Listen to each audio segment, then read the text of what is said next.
So we all know how male feminists deal with being physically attracted to women.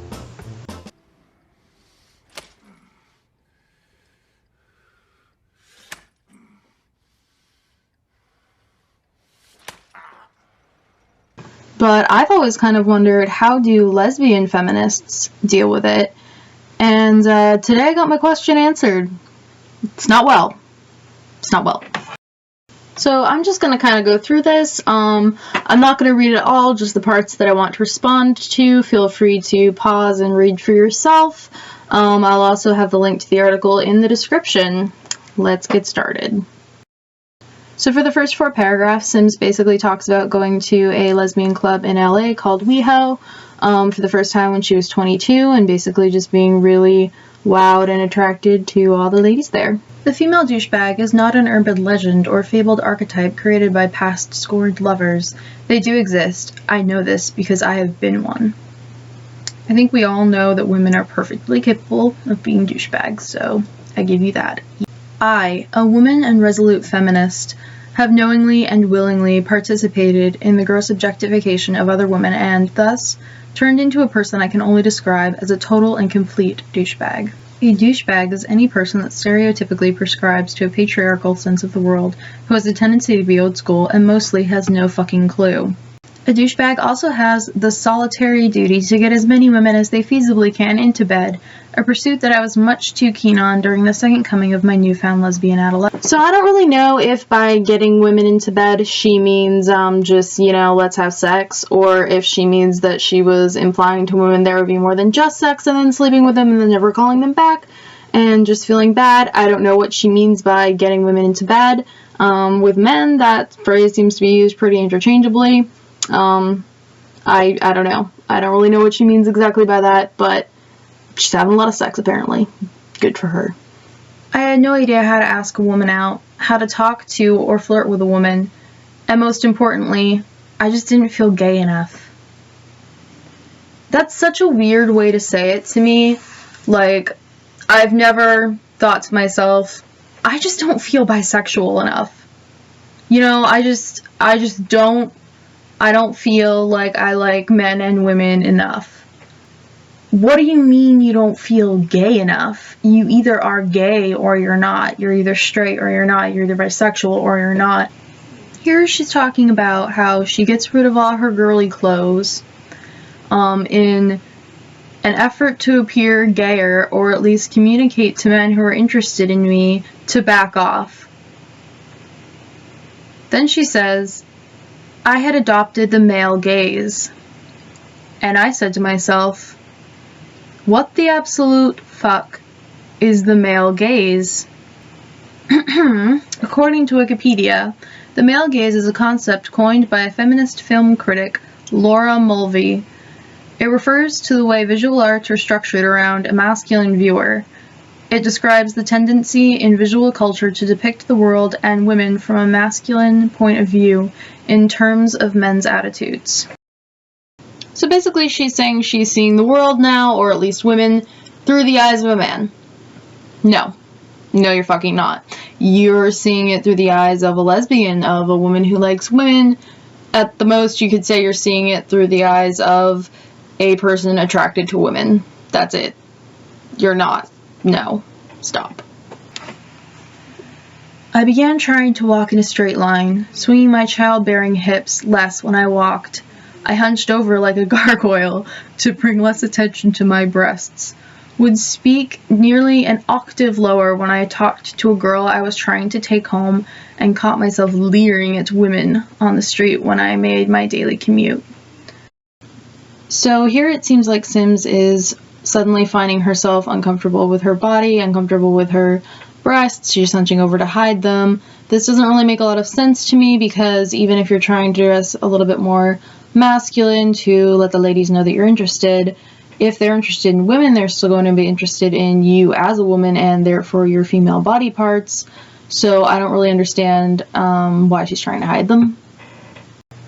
I prided myself on how many new numbers I'd added to my phone weekly, and began showing off the women I was sleeping with like trophies to anyone who'd listen. It was quite a performance.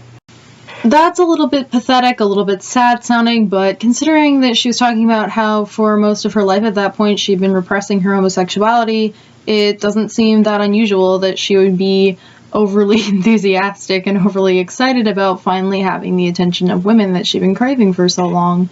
I really don't see a problem there. My unsavory behavior towards women was ultimately a projection of my own deeply rooted insecurities about being gay, initially not wanting to be gay and not knowing what being gay meant in the context of my life. So it's implied in the article that her upbringing probably had something to do with her reluctance to accept her homosexuality. However, I can't help but wonder if her feminist leanings didn't have something to do with that as well, with her struggle that she seems to be having here with feeling like it's okay to appreciate women's bodies. So here she's talking about hanging out with two of her male friends and talking about what kind of girls they all like. I was behind enemy lines. The three of us went round robin on what constitutes acceptable breasts. Small pink areolas, at least a sizable handful, but more is always better. And please God, when she takes off her bra, they better not have the egg in a tube sock drop. There's absolutely nothing wrong with what she's doing here or with what her male friends are doing. They're simply sitting around talking about their preferences and what they like about women.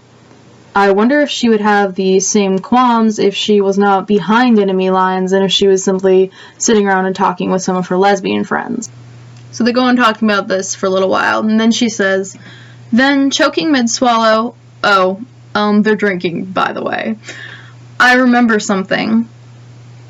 I was a woman, and I felt like I needed to take a shower immediately. This was a definitive moment when I clearly rejected being female. It was more than just an awkward waltz into my sexuality. I traded in, withdrew my feminist doggedness, and turned on my own sex.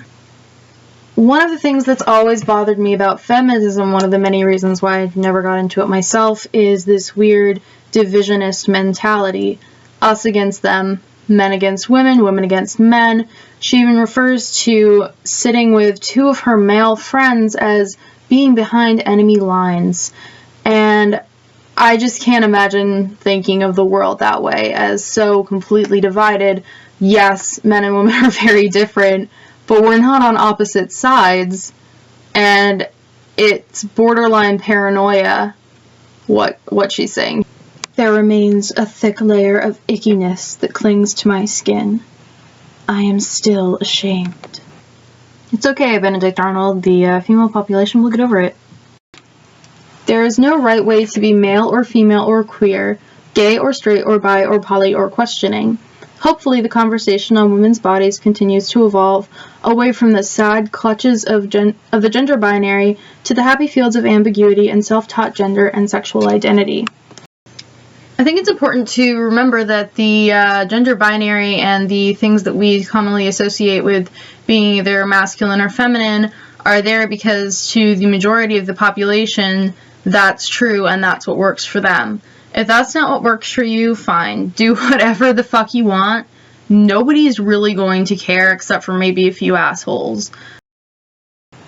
And today, if you see me in a gay club, highly unlikely, leaning over to whisper in my comrade's ear, I'm more of a yeller, this is the issue that I'm probably talking about, not about your ass. I promise.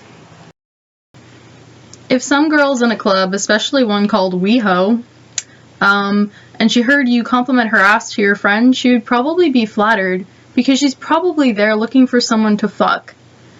And if you started babbling on about the objectification of women, she would probably not want to fuck you.